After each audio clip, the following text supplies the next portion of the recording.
Good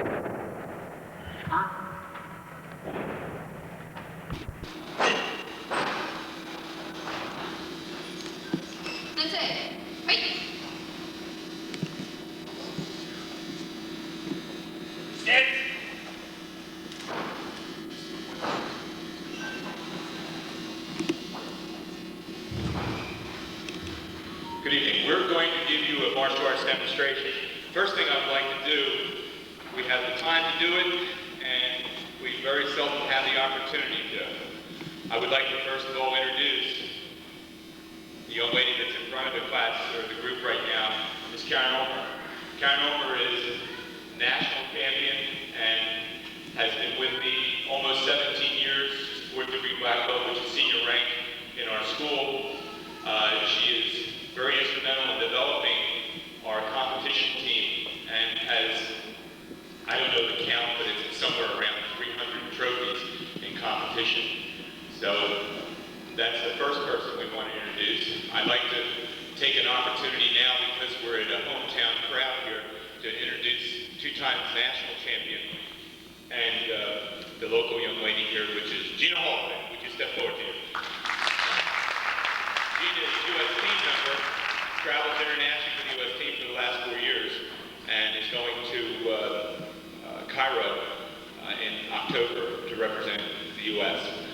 Right next to her is Megan Pettigrew. Megan Pettigrew is also U.S. team status, was junior world champion last year, and has also beaten the Japanese team in a team competition we had this last year at the national level. And going down the line, I'm going to introduce just a few of the high-ranking people that we have. Adam Dietrich's next in line. He's one of our black belts. And then Chuck Glass.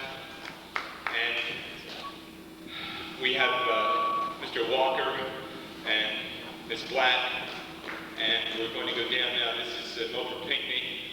And the next man, who is one of our super national champion level people. And the belt means an awful lot, but it doesn't mean a lot from the standpoint of Joe as a green belt, but has dominated even against some of the black belts in the country. Joe Lewis, which is right next to Wilford. I'm not going to introduce everybody right now, but you can, I'd say right now, about half of these people are on national level status for competition.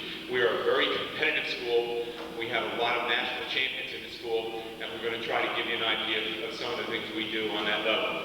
I would like to have everybody now, just as a couple seconds of warm-up, every other out, starting with Ms. Haldeman front, please. That's it. Mr. Walker, thank you. Okay, would you please just start a little stretching exercise this arm as soon as they're clear? Okay. Now what we do, what I'm going to try to point out now, and this is an educational process for people. When we go out on these demonstrations, a lot of the things that people have in the way of concepts that they think about are really not true. Martial arts is developmental from the standpoint of we develop athleticness. We develop a high degree of movement and flexibility. We're concerned with the idea of longevity. You'll see that we have some moms and dads here. We have people up as high as, in fact, we had 2 years ago, one of our people was 65 when he retired, and he had a surgery on his back, not from an injury, but from a growth, and that retired him. And at 65, there was not a person in the school that didn't respect his fighting ability. So we promote longevity. The other thing that happens is a great deal of our people that train with us are interested in sport development, and so we use karate as a vehicle to improve speed, coordination, and flexibility. And you can see that there is various levels of flexibility here, but most of the advanced belts get to the point where they do a full front split, a full side split. These warm-ups are very important to promote a longevity so that we don't get hurt. We're very concerned with injury in the school. Usually in our normal class, we spend about 15 minutes of what we call warm-up and flexibility exercises. Developing trunk and back flexibility, very important. There's an awful lot of people, I don't know if anybody here has back problems, but a lot of people in the United States, because because of inactivity, wind up with serious back problems by the time they're 30 years of age. They have a real exercise. The stationary exercise now is going to be a front kick exercise. Front kick and return.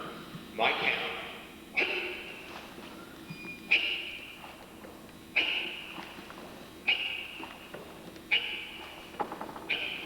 Change over and place. Step back. Come out opposite one. Stationary front kick.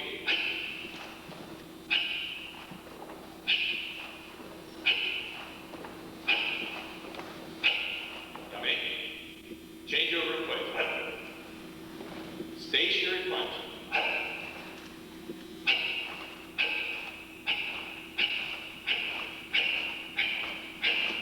Stop. Punching with Kia.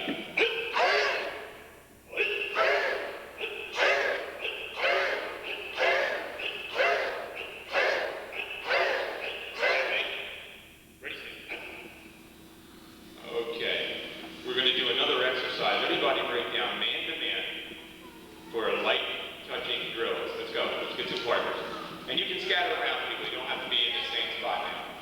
Scatter around a little bit so everybody can see different layers, so make sure that you understand who's singing. Okay, now kick off again. Ready? Opposite.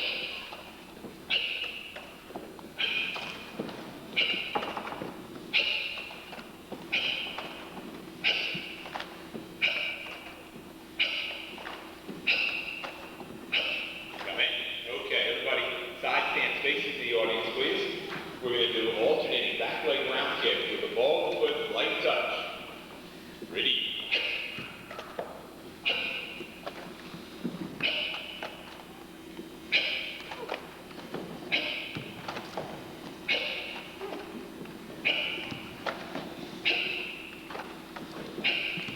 Now make it sit back.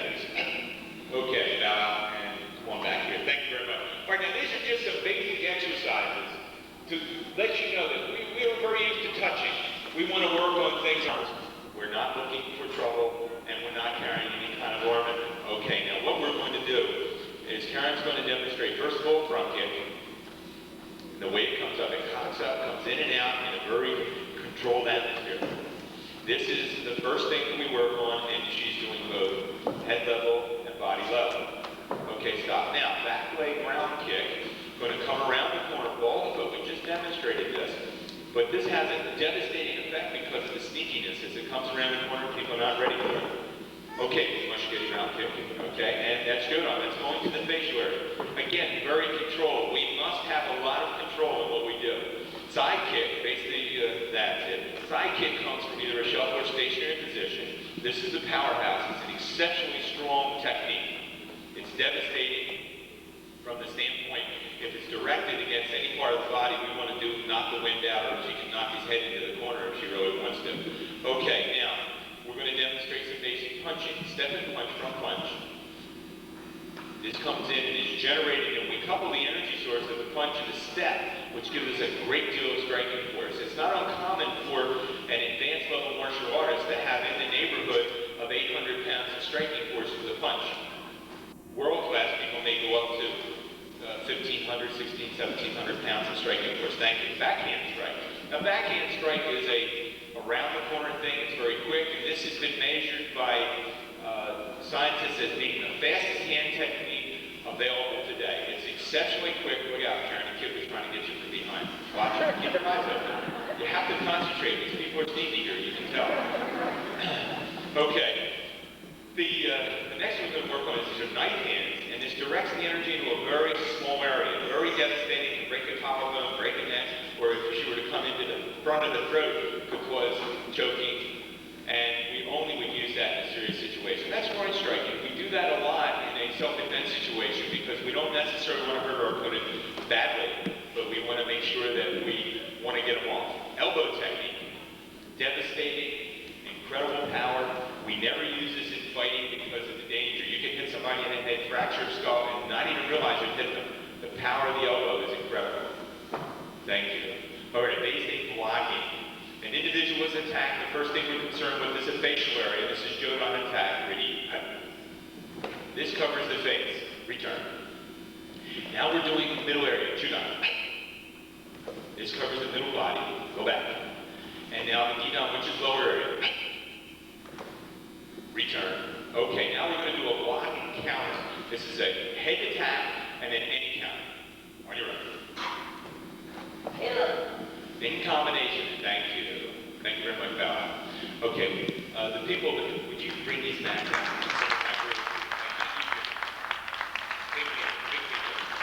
Learn to protect yourself. If we fall, how not to be hurt.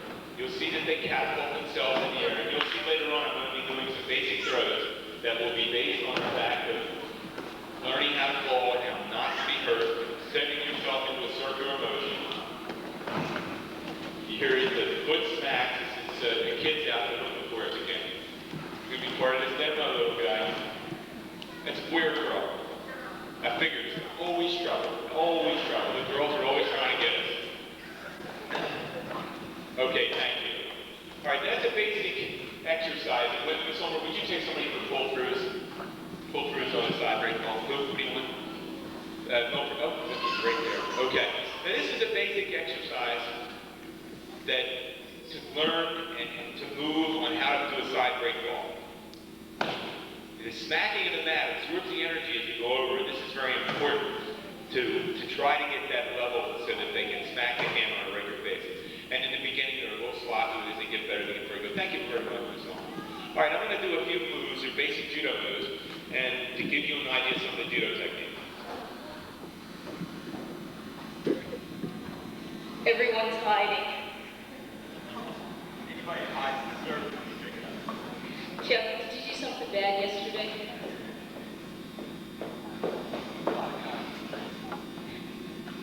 Judo, you start by grabbing. You're looking for a position of balance. Moving your opponent. When you get a balance break, take them down. You can see again the smacking is very important so we don't get hurt when we fall. Reaping kind of a throw over the leg. We use judo primarily in combination with karate and with aikido versus using the straight randori concept. Moving into some joint or to some breaks. Again, this is into aikido, grabs, circling out. Again, you're using a weak point of the body into the joints, putting pressure on the joints, causes pain, isolation, to a takedown. Again, very simple, no power required. Aikido moves into some long throws, using the man's energy. Move against him, take him one way, reverse the energy, causes him to go down. When you move quickly and you move hard with this, it's devastating. Try to move a little bit slow to give you a chance to see what it looks like. Different grabs, joint lock, barring onto the arm, shoulder, locking up into the hand. The smacking that Chuck's doing signifies that there's a lot of pressure, and theoretically, Sensei will let go. We always hope. Again, from some grabs into a pressure point.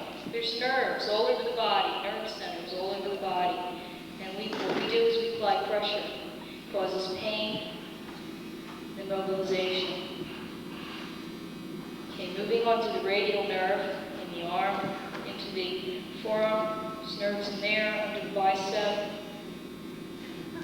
And of course our favorite into the neck and the throat area and the face. Underneath the pectoral muscle. Grabbing the throat. Again, pressure points on the face. Onto the eye socket.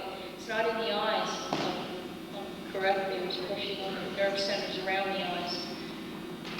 Now we're moving a little bit more from a strike. You're avoiding, circling out into a takedown. The key is to immobilize. What this allows us to do is to immobilize our opponent, cause pain but not injury. From grab, superior position, again into the nerve centers. He's grabbing the hair, back of the hair. In the back, the hair is very sensitive.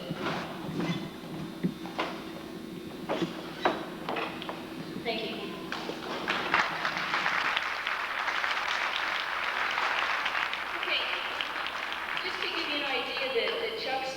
Big. He likes them big. Weightlifting. He's big and strong. Grab. This is an isolation. This is what I call hook. But at this point, we take it down. Strong guys. So what has to happen, and they fight you sometimes, when you get into this area right here, it's not me, it's doing it with my wrist. I'm bending my body. It's my body against him. So even if he, which happens all the time, I work with guys who bench 400 pounds. It's not the strength. It's the idea that when I'm turning, like when I turn into this area here, and I grab here and I turn my body. You got any money? It's the only way to make a living now. Okay. See, what's happening is I'm turning my body here, and I'm bending him, and then I can just go right down, and he'll sit down with me, right? Thank you.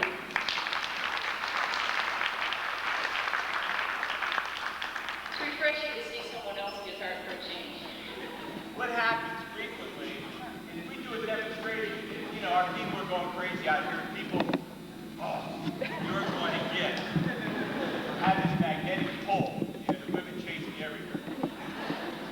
You wish. The idea is when we do these demonstrations, frequently, you know, we're throwing each other around and people go like, oh, yeah, sure. It really hurts.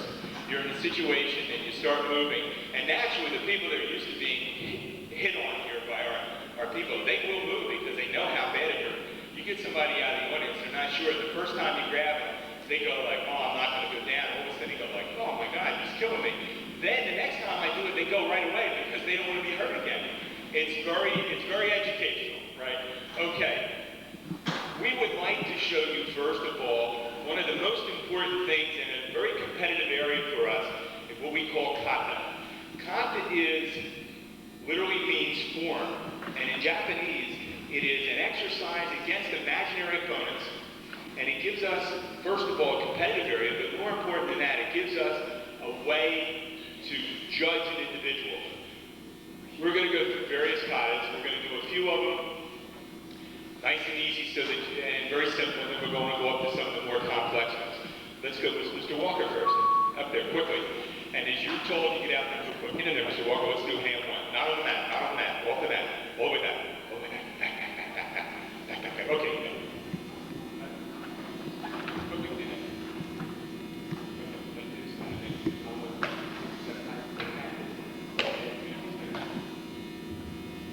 Now this is called hand one. And this gives us an opportunity against imaginary opponents to block and to counter. Going along with the theory of martial arts, karate is a defensive art, so we allow our opponent to move first. And the first movement that we do is a blocking motion, which hurts. It hurts a lot. Thank you, Mr. Walker. Would you get pictures of this? Pull it out this way. Couple more. Pull it this way. The only one with any brights here is Miss Colvin, and she's been working on that for years because she was stop. What are you doing? Oh, this is the next form we use for testing. It's more complex because it has kicks in it, and it develops into a situation where the stances are different and it gets harder to do. This is a competitive kata for us for lower level students, we find. And in fact, we're here, Jen Burns. Jen has won a lot of trophies already. She's a thoroughly new student, and she's progressing very quickly. Okay, Andrew. So next up. Andrew's doing kata, and Andrew's extremely competitive. He's competitive on the national level, has already placed in national level competition. Andrew is a double-up person. He fights, and he also does kata competitively and does very well. They start on the national level 6 years old and above. We have a 6-year-old division and a 7-year-old division and so on. And it's not uncommon. Some of our people have been around 3 or 4 years and they're still only 10 years old and they may have 60, 70, 80 trophies. So it's exciting to see this level of competition. Jeremy is also competitive, not as much as Andrew, because Jeremy's got other things he's involved with also. We have a lot of our people, not just into karate, but they're into a lot of other things. We have a lot of high academic standards in the school.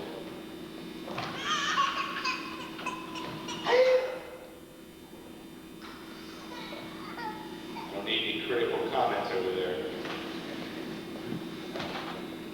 You make the little kid cry there.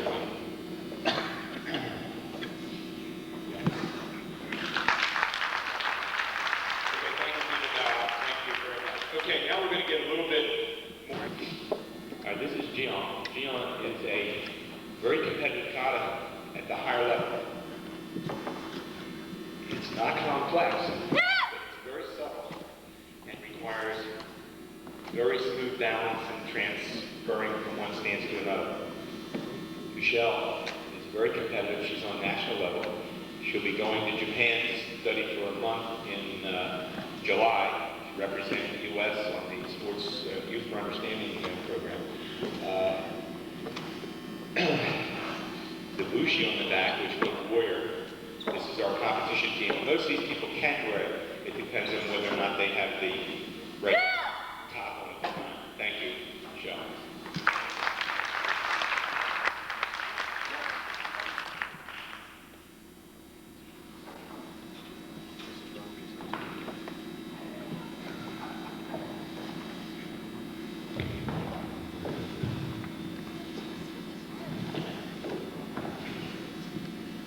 The key idea, the screaming, helps to develop internal talent. There's an awful lot of talking and so on today about meditation and internal power, the key of karate. The key is very important. With energy that we develop in the proper breathing and so on, you can get incredible power. What we do, it startles our opponent, it also gives us internal power, which is very important. Thank you, sir.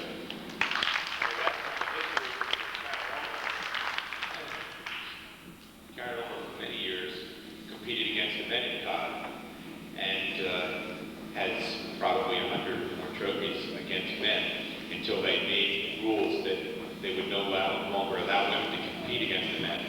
Every now and then at this time, Gina, who's very competitive in kata, gets a shot at one of these guys in an open division, and Gina has won a lot of trophies against men, which we're very proud of her from that standpoint because she's being usually judged by men. They don't like to give up their trophies that much, so she's this is called Hengetsu. There's a lot of soft motion, and then there's a lot of forceful, dynamic motions on the, you can see the power that's generated. Karate power is based on quickness. It's no strength in the movement until the very end, and there's what we call a focus point, kime. Kime is very important. The breathing, the concentration, each thing has a very specific meaning. Thank you very much. Now I'd like to have our national champion, our current national champion. She is currently national champion. Who's this? What's up? And Sue. And Sue is a very difficult form. Most men don't want to do it because of the complexity of this form.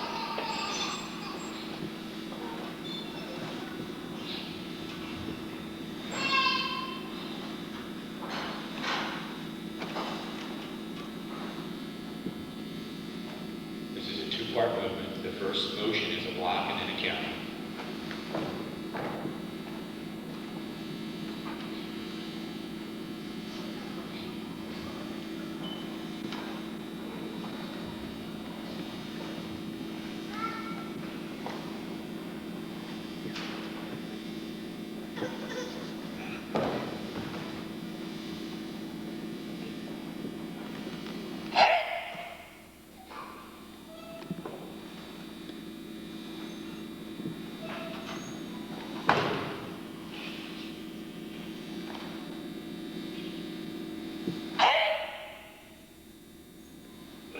Very good. Thank you.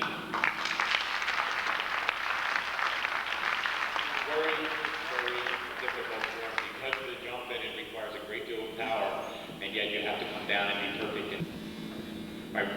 What they're going to do now is they're going to walk through this and explain the interpretation of what's going on.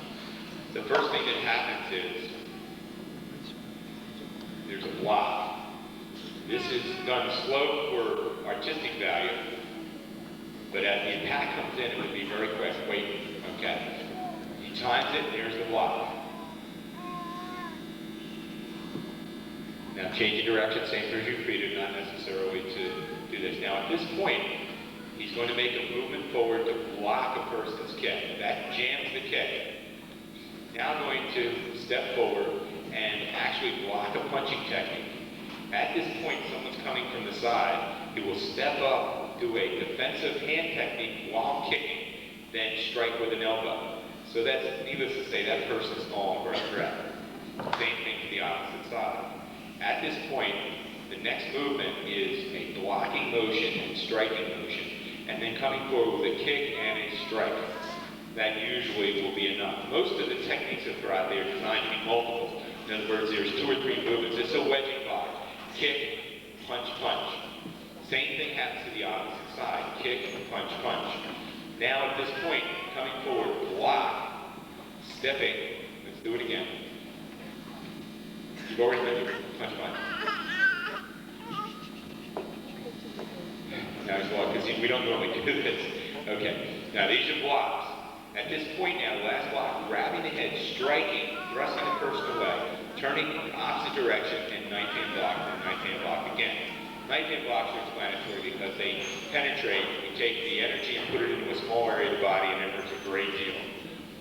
Okay, thank you. Just to give you an idea of the interpretation, everything has a meaning. Thank you. What we will be working on.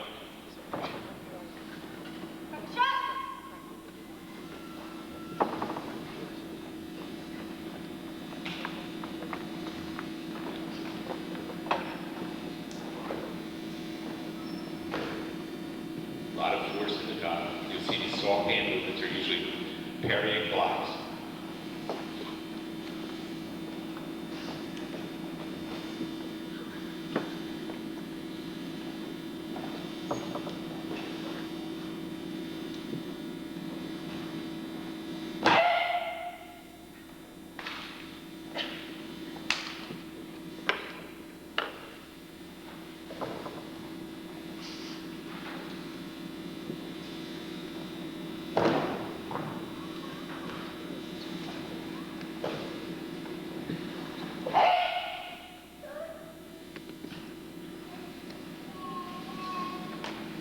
Thank you.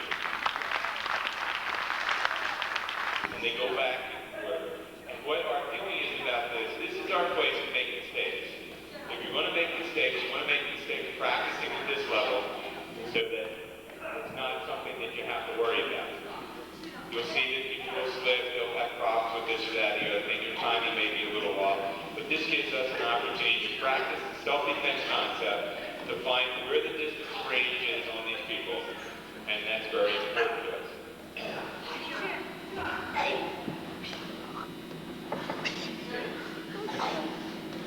Use your key eyes to help you with it. Keep your distance correct.